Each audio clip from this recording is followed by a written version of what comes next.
Salut à tous et bienvenue pour un nouvel épisode des Superphysique Podcast. Je suis Rudy et je suis en compagnie de Fabrice. Nous sommes les fondateurs du site superphysique.org et nous sommes très heureux aujourd'hui de vous retrouver pour un nouveau podcast où nous allons parler ensemble des temps de récupération entre les séries, entre les exercices en musculation. En effet, cette semaine, Fabrice a posté un message sur le forum Superphysique. Donc si vous ne connaissez pas, nous avons le plus vieux forum d'internet qui existe depuis 1999, donc avant les années 2000, qui est toujours en ligne et sur lequel nous postons et répondons aux questions régulièrement.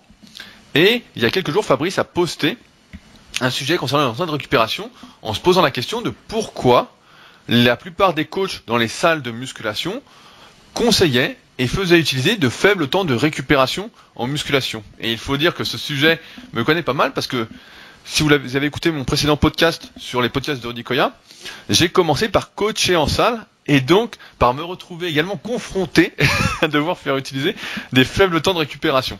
Donc dans ce podcast, nous allons voir pourquoi justement les coachs conseillent des faibles temps de récupération à leurs clients, à leurs élèves.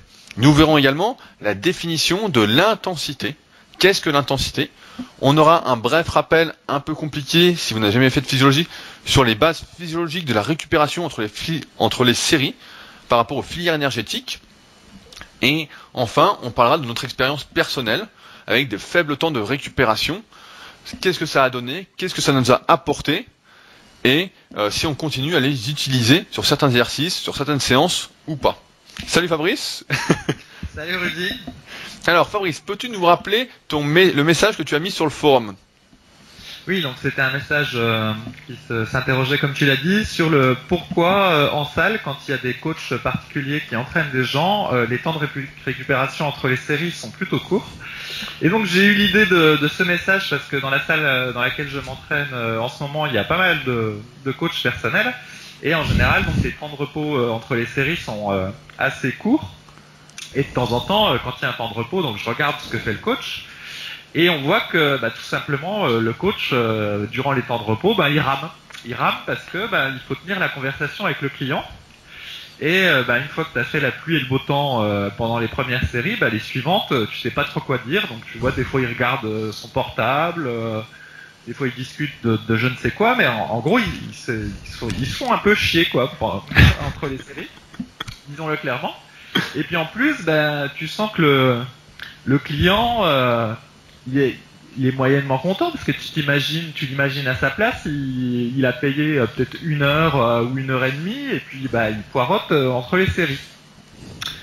Mais bon, ce cas-là est assez rare et en général, il y a plutôt vraiment peu de temps de repos avec des séries qui sont enchaînées et puis des exercices variés qui sont enchaînés, pas toujours de bon augure d'ailleurs, mais en général c'est plutôt comme ça.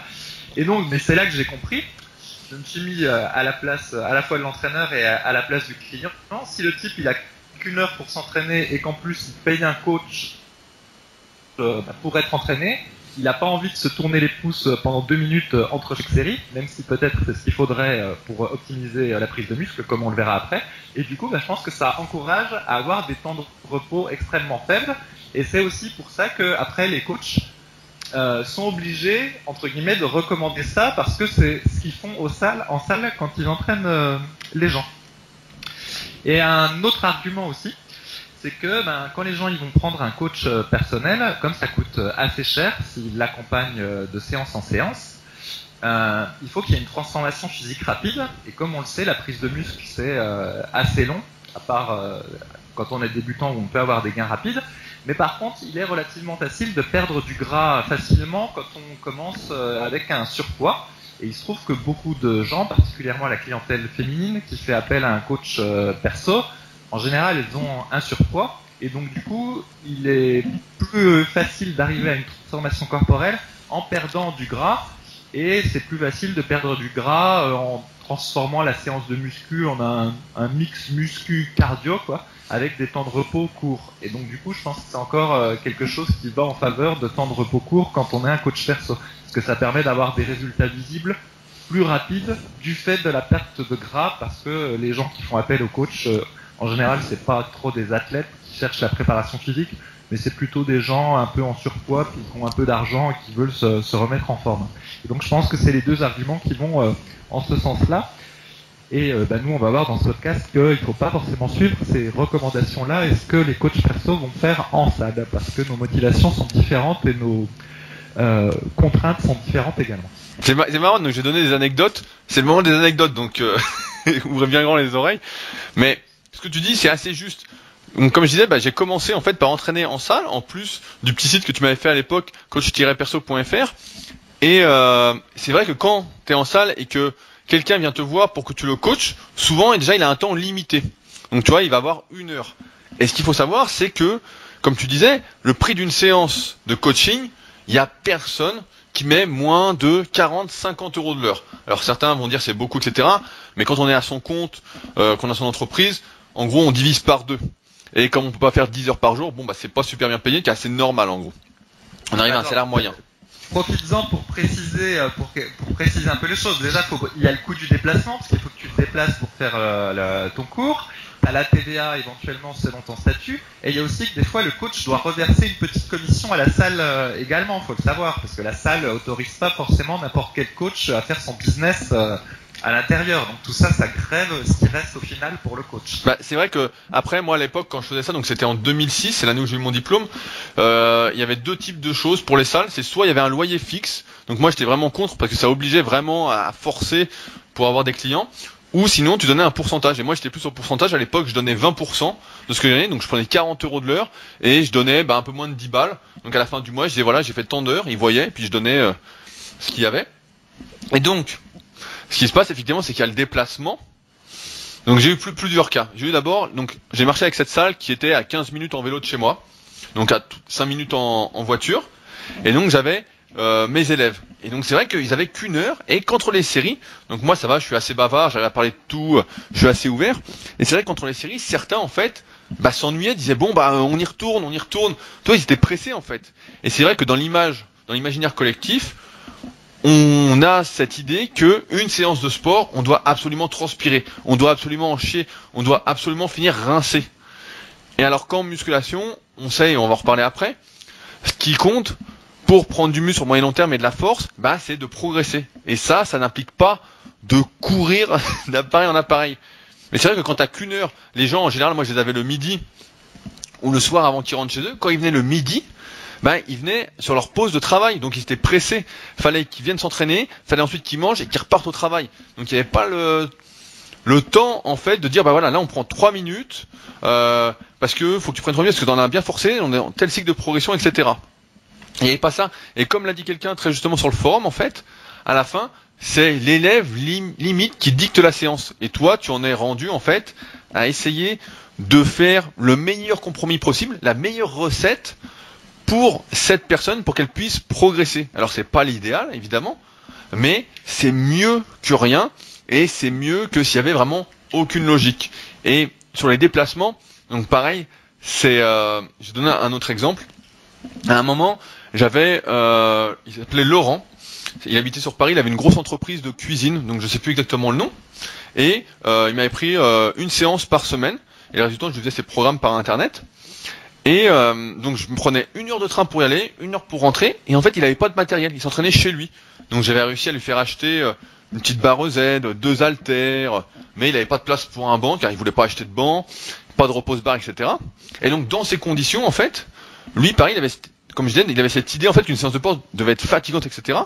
Et l'un de ses objectifs, c'était de réaliser 100 pompes sans s'arrêter. Et donc forcément, on en était rendu à faire un entraînement suivant en fait sa demande et pas forcément ce qui était le plus efficace.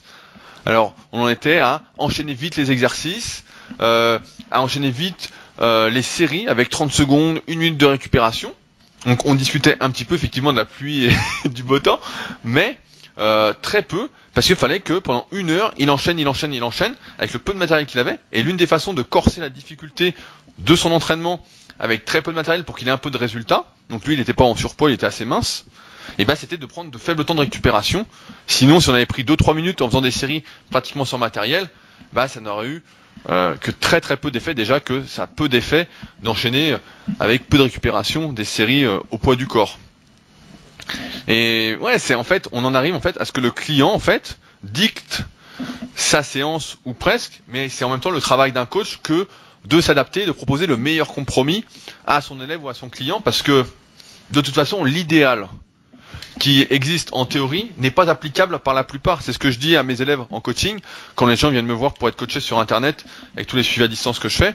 Je leur dis voilà, on va faire le meilleur compromis possible parce qu'aujourd'hui tu travailles, t'as pas un temps illimité pour t'entraîner, tu as des contraintes, par exemple tu as peut-être également une vie familiale, peut-être une vie sociale qui est comment on peut dire, je trouve plus le mot, mais une grande vie sociale, tu sors régulièrement dans la semaine, et donc forcément tu vas pas avoir le même rythme d'entraînement ou le même sérieux sur l'alimentation qu'un jeune de 18 ans qui est dans les études, qui fait des études où ça va encore, c'est tranquille, il a pas trop besoin de travailler, et où en fait c'est pratiquement le point fort de sa journée, l'entraînement, alors que pour quelqu'un qui a 30-40 ans, qui bosse, qui a des ambitions, etc., bah c'est plus le moment de prendre soin de soi, et la prise de muscle, la progression, c'est pas secondaire, mais pratiquement en fait.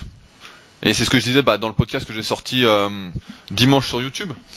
C'est que nous, avec Superphysique, et anciennement avec Smart Weight Training, nous on vient d'un monde en fait où nous on cherchait tous à progresser quoi. On avait tous la rage, on avait tout ce truc, et aujourd'hui comme c'est devenu une mode, également beaucoup de personnes, et je m'en suis rendu compte au fil des années, ne sont pas dans cette optique de progresser, mais juste en fait de prendre soin d'elles, etc. Et c'est pourquoi peut-être la plupart des coachs, donc là je les excuse un petit peu ou pas, mais en fait, comme tu disais, les gens viennent pour transpirer, pour perdre du poids, etc. Viennent pas spécialement pour progresser de la meilleure des façons. Et dans ce cas-là, il n'y a pas trop d'intérêt de faire l'entraînement optimal entre guillemets pour faire progresser ses élèves ou ses clients. Alors après, moi c'est pas mathématique parce que moi j'essaie vraiment de sélectionner mes élèves, ceux qui veulent progresser, vraiment se transformer, etc. Même si c'est pas de la manière optimale, etc. Faut que ce soit quand même qu'il y ait du sérieux et de la motivation. Mais pour beaucoup de personnes, notamment en salle, c'est pour ça que j'ai arrêté en salle aussi, parce que ça me correspondait pas justement de proposer l'entraînement idée reçue que la personne voulait. Mais donc ça c'est un premier point, donc c'est là où le coach fait des temps de repos courts parce qu'il s'adapte aux contraintes de l'élève. Mais avec YouTube ou avec le CrossFit, il y a pour le coup un autre argument où cette fois-ci des temps de repos courts vont être préconisés par le coach, mais pas pour répondre aux contraintes de l'élève, mais parce qu'on pense que c'est ce qui va permettre d'atteindre tous les objectifs en même temps. Donc c'est le corps qui serait censé s'adapter aux temps de repos courts. Le fait de faire de la musculation avec des charges additionnelles favoriserait la prise de muscle. Et comme en plus les temps de repos seraient courts, on développerait la condition physique, le système cardiovasculaire, etc. et tout en même temps. Et donc là on retombe un peu sur la méthode Conan. Mais j'ai l'impression que aussi il y a ce courant-là sur YouTube ou dans les magazines où tu sais on te fait enchaîner des exercices très techniques comme des mouvements d'haltérophilie avec des temps de repos courts, et donc là c'est encore autre chose, c'est pas par rapport aux contraintes de la personne, c'est parce que c'est censé être mieux. Et puis donc c'est là dans notre podcast qu'on va voir que ça peut pas être mieux et que c'est un mensonge cette histoire-là. Comme d'habitude, ce monde de la musculation, on nous prend vraiment pour des cons quoi. Hein. Il y en a marre à la fin. Donc c'est vrai que moi je me souviens pareil sur le forum, donc il y a des années, on avait un peu discuté de cette. J'avais posé une question quand j'étais plus jeune, j'avais dit c'était quoi l'intensité, parce que c'est vrai que quand tu lis des magazines ou certains articles ou même des vidéos sur YouTube, tu vois maintenant les mecs vont te dire c'est t'enchaînes tout, etc. Voilà, ce qui compte c'est l'intensité que tu mets à l'entraînement. Mais ce qu'il faut comprendre c'est que l'intensité, en fait il y a plein d'intensités différentes. Il y a l'intensité cardiovasculaire, tu vas dehors, tu fais du fractionné, tu fais du 30-30 pendant une demi-heure, ça s'appelle l'intensité cardiovasculaire, t'es essoufflé, t'es mort, il y a une dette d'oxygène, etc. Maintenant, nous en musculation, ce qui nous intéresse pour prendre du muscle, c'est l'intensité musculaire. C'est pas l'intensité nerveuse. Par exemple, l'intensité nerveuse, ce serait en faisant des séries courtes et lourdes, où on enverrait un maximum d'influx nerveux, en simplifié. Nous, ce qui nous intéresse, c'est l'intensité musculaire. C'est que nos muscles travaillent plus que les autres systèmes qui sont impliqués dans l'entraînement. Et comme on en avait parlé, je crois que c'est dans le podcast, les 3 facteurs de l'hypertrophie musculaire, il y a un mix, un compromis à faire en fait entre tous ces facteurs pour être justement dans ce système musculaire en priorité. Et l'erreur à faire, c'est de croire justement qu'on peut tout développer en même temps. Il y avait un très bon livre d'Aurélien Broussal qui s'appelait Cross Training, Et dedans, justement, il expliquait, c'était quelques années après que le CrossFit soit devenu populaire en France, j'ai oublié le nom, les interférences qui existaient entre les différentes activités sportives, entre les différentes formes d'activités. Donc par exemple, les études ont démontré, et on l'a remarqué aussi bien toi et moi que Fabrice, que quand on faisait du cardio, c'est-à-dire du cardio à faible intensité, eh bien, on se sentait moins en forme à l'entraînement en musculation pour prendre du muscle. On sentait que ça nous gênait, on récupérait moins bien, on était moins fort, ça n'allait pas. Par contre, il a montré que si tu faisais ça avec du travail de force, c'était beaucoup moins gênant, ça allait. Et donc il y a pas mal d'interférences comme ça, je les ai plus toutes en tête, mais ça montre exactement ce qu'on dit, c'est que on ne peut pas tout avoir à la fois. On ne peut pas, si aujourd'hui, alors oui, vous allez me dire, mais ouais, mais j'ai vu un tel champion, c'est incroyable, lui il est musclé, il est rapide, il est souple, il est endurant, il fait tout, etc. Oui, peut-être, mais ce qu'il faut pas oublier, c'est qu'à chaque fois, malheureusement, on prend exemple sur l'exception qui confirme la règle. Dans la réalité, si vous êtes comme nous, dans votre adolescence enfant, vous avez fait peut-être un peu de sport, 2-3 séances par semaine et encore avec de la chance. Ensuite, vous faites un métier plutôt sédentaire. Vous n'avez pas le temps de vous étirer toute la journée comme des champions par exemple de CrossFit qui font de la mobilité tout le temps, etc. Vous n'avez pas le temps de faire de sieste. Vous êtes statique. Vous avez des contraintes, de la fatigue qui se rajoute, etc. Et vous avez 1h30, 2 heures pour vous entraîner. Et votre objectif principal doit être déterminé, sinon vous partez dans tous les sens et vous n'arrivez à rien. Vous n'avez pas le temps de tout faire, et en plus avec ces histoires d'interférences. Et donc pour la plupart des gens, en fait, non, c'est pas possible de tout développer à la fois. La dernière fois, je me faisais cette réflexion, j'étais en train de bosser, en ce moment je bosse pas mal sur mon site, et je faisais cette réflexion, je me disais, mais putain, j'aimerais bien être plus souple, etc. Et pour ceux qui suivent la formation super physique, qui ont déjà vu mon circuit de mobilité que je réalise plusieurs fois par jour, je me disais, ouais, tiens, ce serait bien, je prenne un peu plus mon temps pour m'étirer, pour être plus souple, etc. Et en fait, j'en arrive à la conclusion que c'est pas possible, en fait, parce qu'il y a un moment, il y a des priorités, il y a des choses qui m'intéressent plus. Et ouais, je peux être plus souple, mais je dois sacrifier quelque chose parce que j'ai pas le temps, parce que j'ai pas ceci. Et donc, on en arrive à une sorte d'antinomie, quoi. Et ce qu'il faut bien comprendre, voilà, c'est que si vous faites une séance de musculation et que vous êtes tout le temps essoufflé, il est facile de comprendre que vous n'allez pas pouvoir donner votre maximum, entre guillemets, c'est pas le maximum, mais réaliser les objectifs que vous avez déterminés pour chaque exercice. À un moment, ça va coincer, parce que le facteur limitant, ça va être votre souffle. Je prends l'exemple d'un exercice qui taxe beaucoup, par exemple, si vous faites du squat ou du squat avant, vous allez voir qu'à un moment, si vous faites des séries longues là-dessus, ça ne va pas être vos cuisses qui vont lâcher, mais ça va être par exemple votre gainage, ou pire, votre souffle. On se souvient tous, et Fabrice doit s'en souvenir aussi, quand on faisait du varep squat, il y a des articles sur Superphysique, avec le rest pause, on était complètement rincé cardiovasculairement. Les cuisses étaient gonflées, mais ce qui limite le plus, c'était soit le dos, on sentait un peu écrasé, le gainage, même si on mettait une ceinture, ou le souffle. Et donc l'exercice devenait à prédominance cardiovasculaire et gainage, et non plus musculaire. C'est pourquoi il y a des exercices qui se prêtent d'ailleurs mieux à des séries relativement courtes qu'à des séries relativement longues. Et ouais, je pense que c'est important de dire tout ça, parce que c'est vrai que quand on voit les magazines, etc., ou même les articles sur YouTube, on a l'impression qu'on peut tout faire en même temps, qu'on peut être ultra complet, etc. Ouais, on peut, si on est sportif professionnel, qu'on fait du sport depuis sa tendre enfance, qu'on a été limite pro. Juste avant ce podcast, d'ailleurs, je parlais avec un jeune qui m'écrit parce que il fait du kayak et il a vu que je faisais un peu de kayak. Et donc salut Alex, si tu nous écoutes. Et il me disait qu'il faisait 9 à 12 entraînements de kayak par semaine, plus 4 séances de muscu. Et il doit avoir 16 ou 17 ans. Et donc quand tu fais ça à 16 ou 17 ans, forcément, quand tu arrives adulte, tu as déjà des capacités hors normes comparé à la majorité de la population. Tu peux encaisser plus d'efforts. Voilà, mais maintenant, pour les gens comme nous, malheureusement, on peut pas. Et d'ailleurs, vous pouvez tester, vous verrez que musculairement, ça ne donnera pas grand-chose. Est-ce que tu veux faire le récap sur les filières énergétiques, Fabrice? Ouais, je vais te le laisser faire. Je finis juste sur une petite anecdote. Donc, comme j'approche de la quarantaine, je me suis amusé à essayer de refaire certaines performances que j'avais quand j'avais 18 ans. Je parle au niveau cardio, pas au niveau muscu. Et donc notamment en termes de corde à sauter, quand j'avais du temps, j'avais réussi à faire 30 minutes de corde à sauter d'affilée. J'avais aussi fait un semi-marathon en un peu plus d'1 h 30 minutes. Bref, j'avais quelques petites performances dont j'avais souvenir à cet âge-là. Et donc en entraînant spécialement en cardio plus de la muscu, j'ai réussi à refaire toutes ces performances il n'y a pas très longtemps, donc j'étais content. Et il y en avait une autre que je voulais refaire, c'était le grand écart entre deux chaises.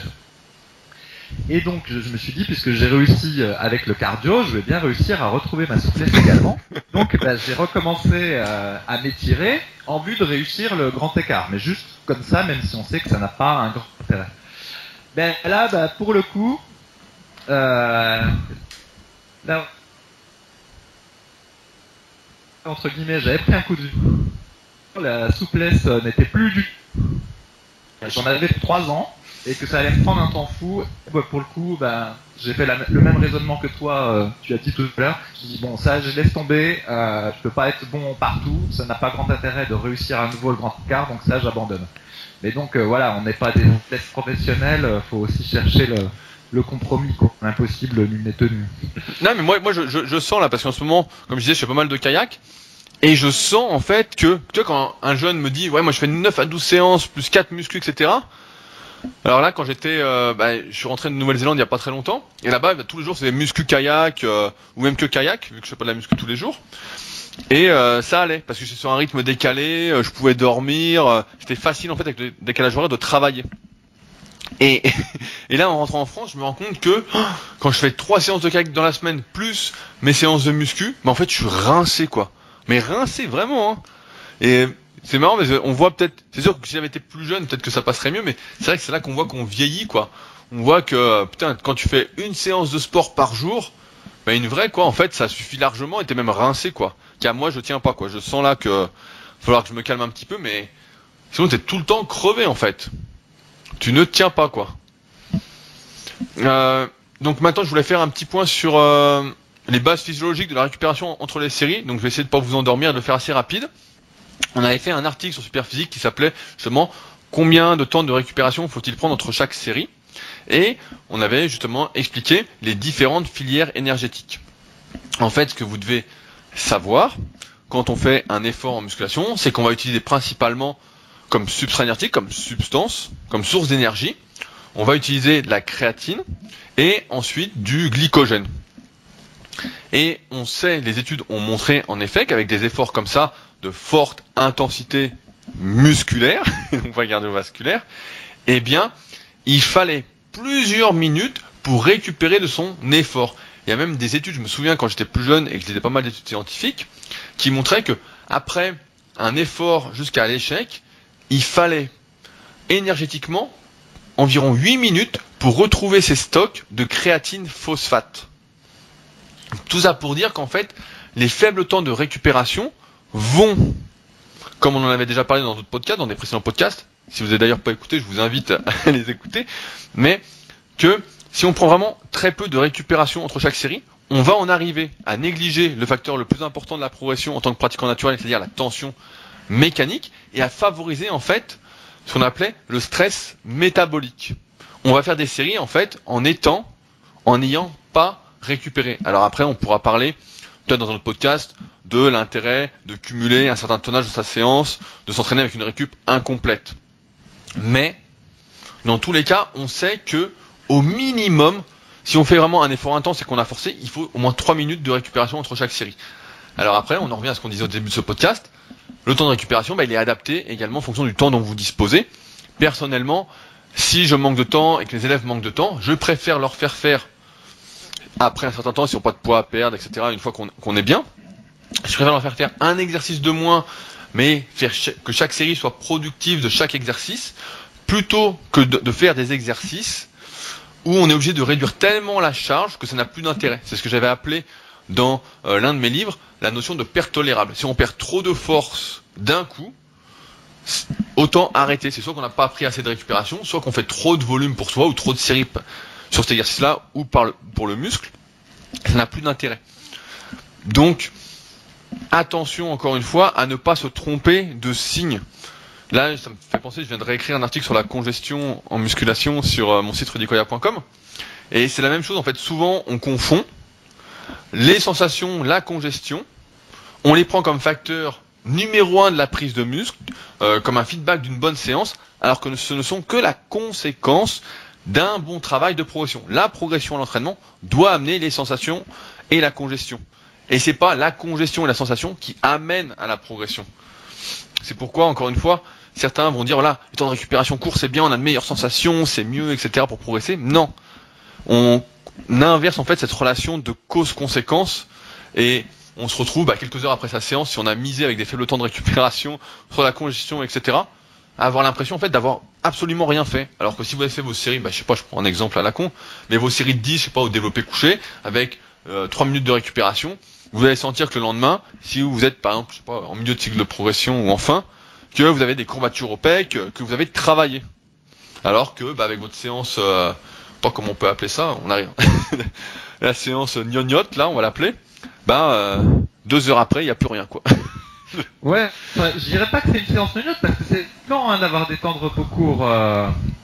Moi, je prends des temps de repos assez courts. C'est vrai que particulièrement pour les avec des temps de repos d'1 minute 30 par exemple, spécialement si vous faites des exercices en unilatéral, ça rince assez rapidement, on est en sueur et on est complètement rincé à la fin de la séance.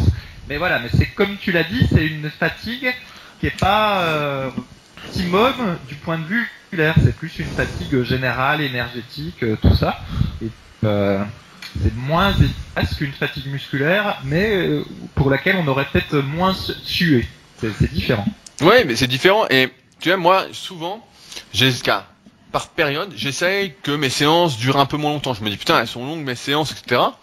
Et je me dis, tiens, je vais essayer de prendre peu de temps de récupération, je vais diminuer mes temps de récupération, on va voir ce que ça donne, etc.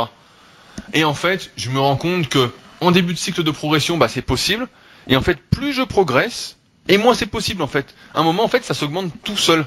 Et j'ai remarqué, pareil, au fil du temps, à force de prendre du muscle, etc., que si je prenais de faibles temps de récupération, j'étais obligé de réduire, mais vraiment énormément mes charges de travail, donc ma tension mécanique, parce qu'en fait, je congestionnais, je gonflais, et que, on peut dire, et je l'ai lu pas mal aussi dans divers ouvrages, notamment un ouvrage qui était sur le saut à la perche, qu'à partir d'un moment, trop de muscles, en fait, étaient gênants.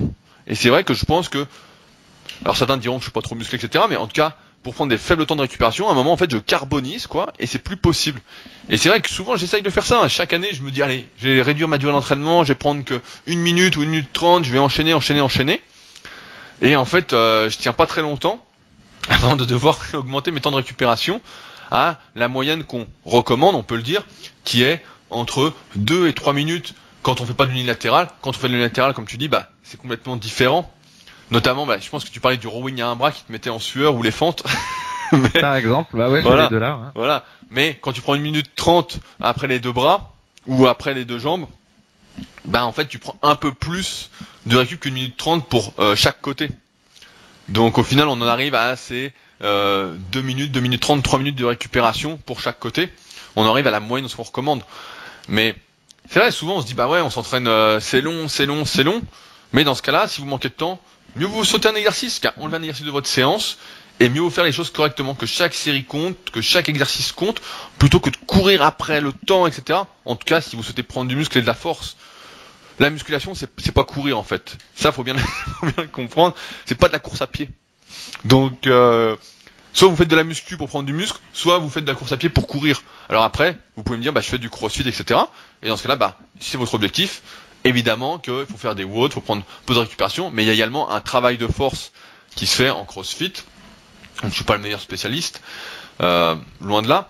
Mais voilà, il y a un travail de force qui se fait avec plus de récup pour justement créer un nouveau potentiel à pouvoir utiliser, à être après plus facile sur ces charges de travail qui sont présentes normalement dans les WOD. Mais à chaque fois j'essaye et moi ça marche pas. Je sens même dans les activités sportives. Après, on a nos antécédents. J'ai un pote, lui c'est l'inverse de moi. Pendant toute son adolescence, il a fait des sports où il devait résister, des sports en aérobie. Et en fait, on avait remarqué quand on s'entraînait ensemble que jusqu'à 15 répétitions, j'étais meilleur que lui, quoi. Et en fait, passer 15 répétitions, il me passe devant. Et pareil, on avait fait des tests sur le watt bike, on avait fait des tests au kayak, on avait fait des tests sur le rameur, etc. Et en fait, jusqu'à 30 secondes, bah moi j'étais devant quoi, parce que c'est vrai que mes antécédents, c'est le sprint, c'est des efforts de courte durée, et ma génétique, c'est un peu ça aussi, hein. Mon père a toujours été très rapide, mon frère aussi, mon grand-père aussi, on a toujours été très très nerveux. Et lui, par contre, dès que ça dépasse 30 secondes, bah en fait, il ne crame pas. Mais vraiment, c'est, il tient, il résiste quoi. Et ça, je pense, il y a une grosse part de génétique et une grosse part d'antécédents qui joue là-dedans, qui fait que on en arrive de toute façon toujours à la fin à la même conclusion. Il y a des bases à suivre qui sont là, dans ce podcast. On vous dit voilà, prenez 2 à 3 minutes de récupération entre chaque série, ça va se faire tout seul. Alors après, à moins que vous débutiez complètement en musculation, et dans ce cas-là, vous n'avez pas besoin de prendre d'aussi longtemps de récupération. Ça va se faire progressivement. Au début, comme on n'arrive pas trop à forcer, qu'on n'est plus dans l'apprentissage technique, on peut prendre des temps de récupération beaucoup plus courts. Mais au fur et à mesure que vous allez progresser, que vous allez forcer, ça va s'augmenter tout naturellement. Et à terme, vous allez devoir personnaliser aussi votre temps de récupération entre les séries par rapport à vous, donc vos contraintes, comme dit Fabrice, qui prend des faibles temps de récupération parce que il veut bosser son cardio en même temps et que la prise de muscle c'est plus sa priorité. Et devoir personnaliser par rapport à vos antécédents, vos objectifs, votre vie, pour que ce soit le meilleur compromis pour vous et que ce soit votre équilibre, tout simplement. Mais voilà. Si c'est là, je finis là-dessus, je te laisse la parole après Fabrice. Mais si l'objectif c'est la prise de muscle, surtout ne confondez pas course à pied et entraînement de musculation quoi. Oui, je voulais rebondir. Tu parles de la personnalisation. Je vais parler d'un autre aspect qui est plus mental. C'est celui du flow. Donc pour ceux qui connaissent le concept, donc le flow, F-L-O-W, en gros c'est un espèce d'état qu'on a quand on a une hyper concentration, qu'on est complètement focalisé dans quelque chose et qu'on prête plus trop attention à ce qui nous entoure et qu'on est dans sa bulle. Donc c'est un concept qui s'applique à tout. Et j'ai remarqué que je l'avais assez facilement quand je m'entraîne en musculation, à condition de ne pas avoir non plus des temps de repos trop importants. Et par exemple, pour faire du concret, si jamais je vais travailler du squat lourd, le temps de repos qui serait peut-être optimum pour moi, ce serait entre 3 et 5 minutes pour que je puisse bien récupérer entre les séries et utiliser le poids le plus lourd possible. Mais le problème, c'est que environ à partir de 2 minutes 30 ou 3 minutes, je commence à perdre ma concentration et je suis plus dans la séance, j'ai plus le flow. Alors que si je suis en dessous de 2 minutes 30, j'arrive à peu près à rester concentré et en même temps à récupérer entre guillemets relativement bien. Et donc du coup, dans mon cas, le temps de repos optimum pour des séries lourdes de squat, ce serait plutôt entre 2 minutes et 2 minutes 30 pour conserver la concentration. Et en fait, avec le temps, j'ai compris que sur la plupart des exercices, un bon temps de repos pour moi était autour d'1 minute 30. C'est un compromis. Idéalement, il faudrait plutôt que ce soit entre 2 et 3, comme l'a dit Rudy, si tant est que je dispose de temps limité pour ma séance. Mais avec ce facteur concentration, je préfère avoir des temps de repos aussi plus courts pour avoir une concentration pleine dans la séance. Je sais pas si tu comprends ce que je dis. Je comprends tout à fait ce que tu dis. C'est vrai que j'ai remarqué ça. Alors après, moi j'ai la chance, comme j'ai ma salle qui est sur Annecy, Super Physique Gym, c'est que quand je m'entraîne, il y a des mecs qui sont dans le même état d'esprit que moi, donc ils prennent pas mal de récup aussi, et donc on discute, on s'encourage, etc. Donc ça me gêne pas trop, mais le flow, c'est marrant que t'en parles parce que j'en ai parlé justement dans mon podcast de lundi, justement du flow. Quand je fais mon kayak, je suis vachement là-dedans. Et c'est vrai que quand tu prends des longs temps de récup, en fait, quand t'es tout seul, et j'ai déjà remarqué ça quand je m'entraînais notamment dans le garage chez mes parents, c'est vrai que quand tu prends 3 minutes, putain c'est long quoi. Tout seul, t'es là, t'attends, t'es moins dedans quoi. T'as du mal. Je me souviens même de Patrick, donc Patrick qui a la marque Nutriting. Quand je l'entraînais, je me souviens. Il me disait entre les séries, donc il y a presque 10 ans, hein, il me disait entre les séries, j'écoute les podcasts que vous faites. Donc, il disait je mettais ça sur l'ordi, puis je regardais les podcasts, je regardais les vidéos que vous aviez fait, je lisais un article, etc. Et donc il sortait un peu de sa séance. Et c'est vrai que ce que tu dis, c'est intéressant par rapport au flow, mais après c'est toujours pareil, c'est est-ce que d'être dans le flow permet de faire une séance plus productive pour prendre du muscle? C'est pas sûr. Moi je me souviens, je donne un exemple à la con, une vieille anecdote. Quand j'avais 16-17 ans, j'ai acheté mes DVD de muscu avec Michael Gundil. Et donc j'allais chez lui et je me souviens un coup, on regardait un DVD et tout. Et puis il me dit ah merde attends, je me sens bien là, je vais refaire une série. Ah je dis putain, qu'est-ce que c'est que ces conneries quoi. Alors je dis bon bah je l'accompagne dans la salle et tout. Il me dit bon bah tu m'assures et tout, si je crève quoi, tu m'aides le moins possible quoi. Enfin bon. Il fait une série, je sais plus, il était en fin de pyramide, lui, il s'entraîne vachement en pyramidal. Et il faisait 4 reps, il me dit ouais je fais le max quoi, il avait pas d'objectif. Donc il fait 3 reps et je l'aide sur la 4ème, sur développé couché au sol. Et je dis bon bah il doit avoir fini quoi. Et puis bon on continue à regarder les DVD qu'on avait acheté ensemble et tout, on faisait l'analyse et tout. Et je sais plus, une demi-heure après, il me dit bon bah je me sens bien, je vais refaire une série quoi. Et tu vois, lui il avait pas ce problème de flow en fait. Oui, il faisait une série toutes les demi-heures quoi. Ouais, et puis à la fin je me souviens, sa série c'était une rep plus, puis je l'avais aidé sur la 2ème et puis voilà il me dit bon bah voilà j'ai fini quoi. Et donc tu vois il était complètement à l'inverse. Alors que c'est vrai que pour moi en tout cas, je sens aussi, donc après ça dépend des exercices, mais je suis entre 2 et 3 minutes. C'est vrai que 3 minutes des fois je trouve ça long. Mais j'ai la chance, en fait, comme je disais, d'être bien entouré à la salle. Donc ça va, mais si c'est vrai que j'étais tout seul, je pense pas que je prendrais aussi long.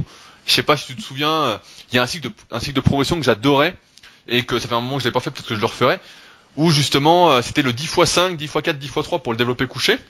Ah ouais, je trouve et justement, on prenait que 1,30 de récupération. Et ça, j'aimais bien parce que t'enchaînes. Et puis moi, ça me correspond pas mal. C'est assez personnalisé pour moi.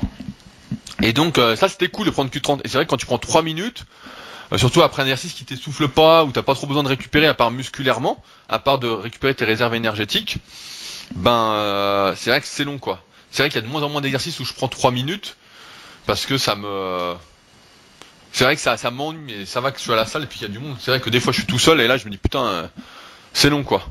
Ah ouais, en course athlétique, ils prennent des fois même 5, 8 minutes, voire 10 minutes. Bon après, quand on prend trop aussi, un autre facteur, c'est qu'on perd l'échauffement, entre guillemets, et après au niveau articulaire, ça peut être difficile. Faut trouver le bon compromis, mais entre 2 séries de soulevés de terre lourds, je sais pas combien prenait Gilles Pinheiro, mais je serais pas étonné qu'ils prennent entre 5 et 10 minutes. Ouais, largement. Après, dans les salles de power, ce qu'il y a, c'est que souvent les mecs s'entraînent ensemble.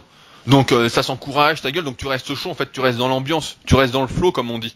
Tu vois, malheureusement il y a Joseph Pognier qui est mort il y a pas très longtemps, lui recommandait de prendre jusqu'à 15 minutes de récupération entre ces séries au développé couché. Mais pareil, il était dans une salle de power où les mecs faisaient tous le développé couché le même jour, faisaient le truc. Donc tu restes dedans en fait, c'est facile. Mais quand t'es tout seul en fait, là c'est beaucoup plus compliqué quoi. Alors après on va parler de motivation etc. J'ai prévu un podcast là-dessus la semaine prochaine. Mais c'est vrai que il faut d'abord, comme tu dis, rester dans sa séance. Et il y en a pour certains, ça va être peut-être de prendre une 32 minutes, d'autres 3 minutes, et puis il y en a qui vont arriver à rester dans leur séance en prenant une demi-heure sans broncher. Mais c'est vrai qu'à l'époque ça m'avait énormément surpris parce que je disais putain mais qu'est-ce que c'est l'entraînement quoi. Et c'est vrai que lui privilégiait à l'époque, maintenant je sais plus comment il s'entraîne, mais énormément la tension mécanique quoi. Chaque série devait être réalisée en pleine possession de ses moyens quoi. Voilà, puis comme il travaillait depuis chez lui et qu'il avait aussi ta salle depuis chez lui, en gros, il faisait des bricoles chez lui, une série, des bricoles chez lui, une série, etc. En gros, son entraînement durait plusieurs heures, si on peut dire, quoi. Ouais. Non mais, voilà, je pense qu'on a pas mal fait le tour sur ce sujet-là, Fabrice. Tu voulais rajouter quelque chose ? Non. Bon, alors je vais conclure rapidement. En laissant, comme d'habitude, plusieurs liens sous le podcast si ça vous intéresse d'aller plus loin. Donc, je vais laisser un lien vers le site de Fabrice, donc qui n'est pas Super Physique, mais qui est un autre site, ce coup-ci, qui est musculation-haltère, pour toutes les personnes qui s'entraînent chez elles, ou avec seulement 2 haltères. Donc Fabrice a fait un site où il y a tous les exercices, des exemples de programmes, des articles, dont certains que j'ai écrits. Donc ce sera le premier lien sous le podcast. Je vous laisse également avec un deuxième lien vers mes livres sur comment s'entraîner quand on est un pratiquant naturel, comment faire son programme, comment progresser avec les cycles de progression, le rest pause, les séries de transition, les temps de récupération, donc on va en reparler plus en détail avec mes recommandations officielles si on peut dire. Un troisième lien vers la formation complète Super Physique, donc là c'est pour ceux qui veulent vraiment tout savoir absolument. J'oublie rien je pense. Également, j'en profite, si certains d'entre vous ont bon cœur et veulent nous rendre service, on sait jamais. Aujourd'hui, vous êtes 72 à avoir laissé un commentaire sur l'application podcast si vous êtes sur iPhone ou sur iTunes si vous êtes sur PC en ayant tapé Super Physique Podcast et en ayant laissé 5 étoiles. aujourd'hui, plus que jamais, c'est ce qui permet à ce podcast d'évoluer, qui nous permet en fait d'être de plus en plus nombreux. Comme vous le savez, on est dans un monde où il y a de plus en plus n'importe quoi dans le milieu de la musculation. Et c'est pourquoi on a pris l'initiative avec Fabrice de faire des podcasts assez longs pour vraiment vous donner toutes les cartes en main pour ne plus être pris pour un con, un pigeon, et vraiment agir en connaissance de cause. Donc si vous pensez que ces podcasts ont de la valeur, peuvent aider d'autres personnes, etc., car nous on le pense en tout cas, on vous remercie d'avance, vraiment, mais vraiment, de prendre 2 à 3 minutes et de laisser cette note de 5 étoiles avec un petit commentaire, ou même, ou même d'en parler autour de vous, de le partager quand on le met sur la page Super Physique, sur Facebook ou sur ma page Rudy Koya.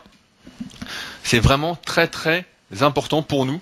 Donc si vous pouviez nous rendre ce petit service, ce serait vraiment super. Et enfin, si vous avez des idées de sujets pour ces podcasts, vous n'hésitez pas à m'écrire directement sur rudy.koya@yahoo.fr.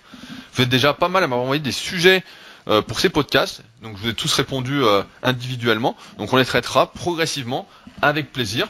En tout cas, on aura pas mal d'anecdotes encore une fois à raconter. Et nous, on se retrouve donc comme d'habitude mercredi prochain pour un nouveau podcast. Salut. À la semaine prochaine. Salut.